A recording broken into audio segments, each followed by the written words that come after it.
Let's get to baseball, the final 2 weeks of the season. I cannot believe the Cardinals swept both the Mets and the Padres. Unbelievable. The cardiac cards, they're back. I've been slamming them all year and leave it to them to play 500 baseball and then just click, turn it on, and grab my heart again right when it matters. I love Tyler O'Neill. This guy's got swag. He's jacked.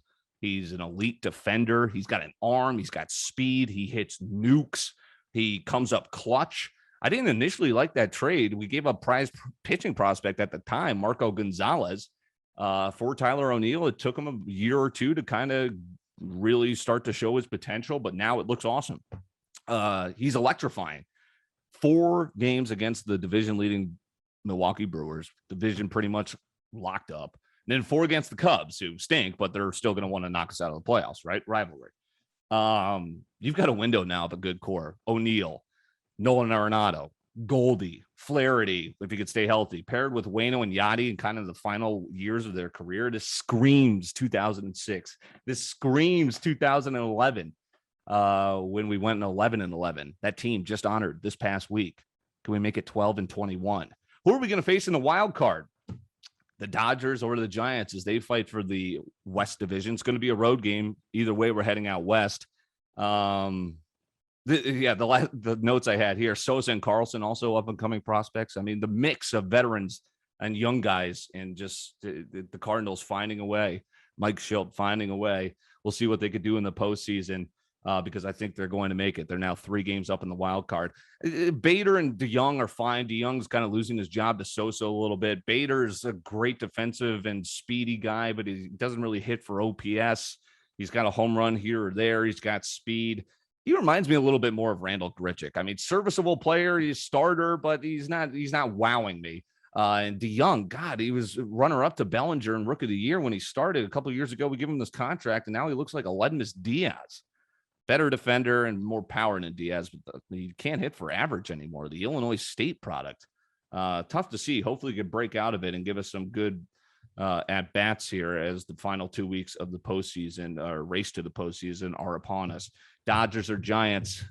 I would obviously want to rather face the Giants, but the Giants have had our number in the postseason this past decade, and then the Dodgers, we've kind of had their number. So I don't know. I mean, obviously, come on, let's beat the Brewers first. Let's get there. I'm getting ahead of myself, but it's pretty awesome to see what the Cardinals have done, winners of 8 straight back-to-back sweeps against playoff-hungry teams, and we might have just ended their seasons. What happened to the Padres? 16-26 since the trade deadline.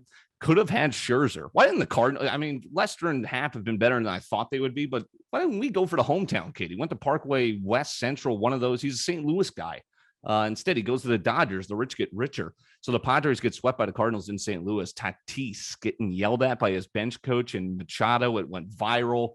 Apparently Machado saying it's not about fucking you. It's not about you. It's about the team. Tatis, what's going on? He's a young phenom, but is he making it about him? Is that why they're hurting the Padres? I mean, they went for it, right? These guys are $200-300 million players now. They trade the farm for Blake Snell. They trade the farm for all these good arms. And now you're about to miss the playoffs potentially because of this slide. And I think Tatis is going to cost himself the MVP. It looked like he was a lock. I personally like Harper for NL MVP. Just going, he takes the money, yes, leaves Washington, goes to Philly. They miss the playoffs, and then he watches Washington win without him. That's tough. He ate it, bit his tongue, just went out, did his job, didn't have the greatest start in Philly, but look what he's doing this year. Second best year of his long career now. What he did in 2015 was straight up nuts. 9.9 WAR, 42 bombs. He hit 330. His OPS was 1,100. This year, 313, 1050 OPS, 33 bombs. I give him the edge. Maybe Philadelphia is looking a bit better than the Padres, but both are right now on the outside looking in. I don't know. I just think Harper has been a bit more humble since he's gone to Philly, and I'm rooting for the guy. AL MVP, you got to go with Shohei, what he's doing.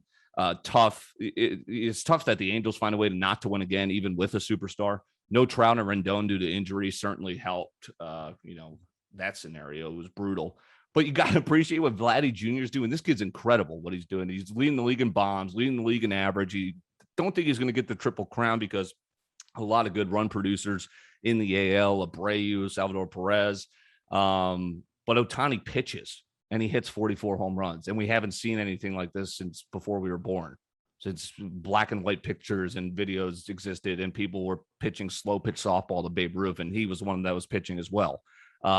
Except Ohtani throws 100, has a slider, a splitter, and hits 44 bombs, and he's a young 20-year-old. You know, he's in his young 20s. You got to give it to him. Shohei and Harper, my picks for the respective MVPs.